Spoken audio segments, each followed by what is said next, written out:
is a fucking joke. Are you ready?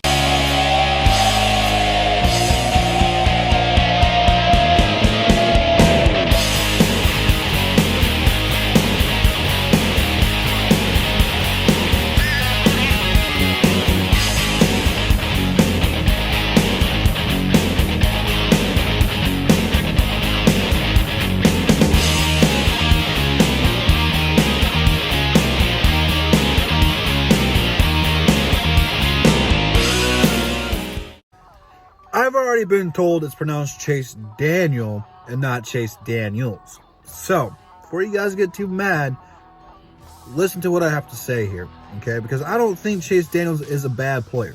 He's a quality backup quarterback. But is that really what the Lions needed to address? So let's go back to last season, okay? Matthew Stafford goes down, breaks his back.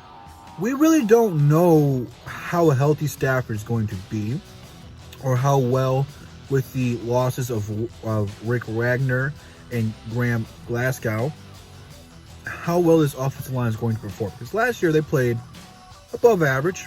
It wasn't a top 10 offensive line, but I believe it was top 15. It was mediocre. They did a decent job protecting Stafford. And if Stafford, would have went down instead of trying to be the Detroit Lion badass that he is and trying to plow this dude over, he might have been okay. So, there's some stuff that went with that last year. Is this really something we needed to address? Because I thought our backups played fine last year. You look at what Chase Daniel did with Chicago, with Trubisky going down, they're not a playoff team. They have one of the best defenses in the league, and it still wasn't enough. They didn't have firepower on their receiving cores and a very poor running game. Chicago needed a quarterback, so I understand why they let him go. I feel like with the weapons that we had, if we would have had a running game last year, we wouldn't even be signing this guy, because I think all of our quarterbacks played pretty well for the most part last season. There's going to be some hiccups, but the thing that I liked about them the most is they were cheap and they played that well. Bevel's got a good system. It's a quarterback-friendly system. He knows how to manage different types of quarterbacks. Stafford was having a great season last year. Brett Favre had a great year when he was under him in Minnesota. And Russell Wilson is one of the most underrated and underappreciated quarterbacks in the entire league. He was up there in Seattle with them. So Bevel knows how to get some key QBs to come in here and play very well. I think just our QBs last year did a decent enough job where they might be able to beat Chase Daniel out for this backup job. Now, I like Chase Daniel. He's a solid player. So don't think I'm just straight up bashing it, but I kind of am at the same time. It's a waste of money. It's an absolute waste of money. If you're going to get a quarterback who you think is going to actually play, you draft a rookie. Whether if it's Tua, whoever, you draft that guy if that's the route you're going to go. You still have several holes you have to fill. And this is taking some money out of it.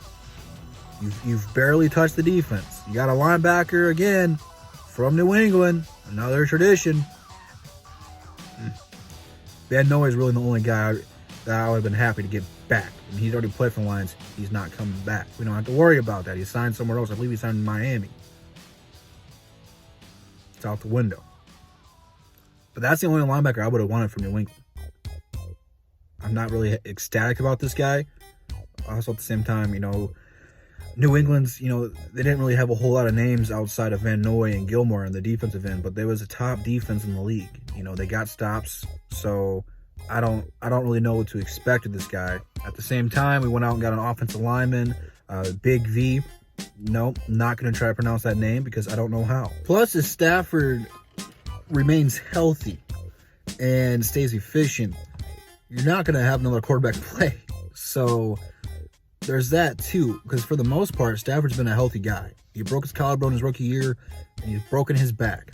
Outside of that, he hasn't missed too much. So I'm not feeling free agency so far.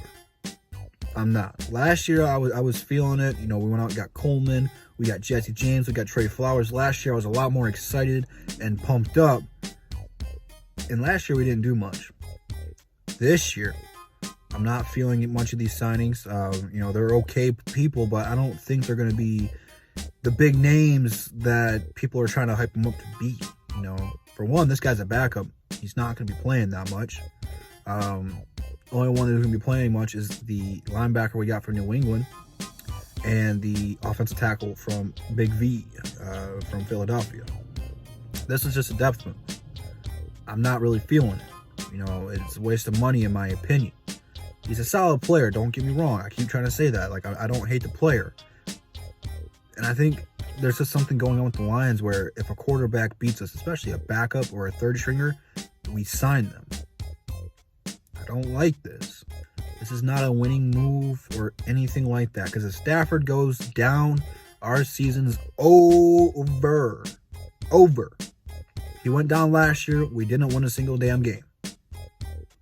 So do not tell me that if Stafford goes down this year, that this guy is going to be enough to continue where Stafford left off. Because it's not going to be. That's so rare for a starting quarterback to go down where their backup plays well. The only time you can think about it is Nick Foles and Carson Wentz. And that's really it, man. When your starting quarterback goes down, who's playing phenomenal, who's got chemistry, who knows how to change plays, has got complete total freedom to a guy who barely knows the playbook, it's not going to be what you think. So I'm not for it. I would have much rather spent this money back in the D-line or the O-line. So I'm not really happy with it, but I'm sure some of you guys are loving this move. A lot of you guys are kind of split on Twitter. I'm getting to the point where I'm ready to fire everybody. I don't like this move at all. So maybe they can change this, but it's not looking good. It's not looking good. But leave it down in the comments, man. And catch me on the round table tonight. I'm not sure if it's going to be on Luke G, Micro Mics. I'm not sure whose channel it's on. But I will be there, and I'll be ready to go. I got a couple Drew Risers. We'll get ready for this quarantine together and talk some footy football. So Instagram, Twitter, DSA members in the description. Follow us all there. Without further ado, see you guys tonight. Peace.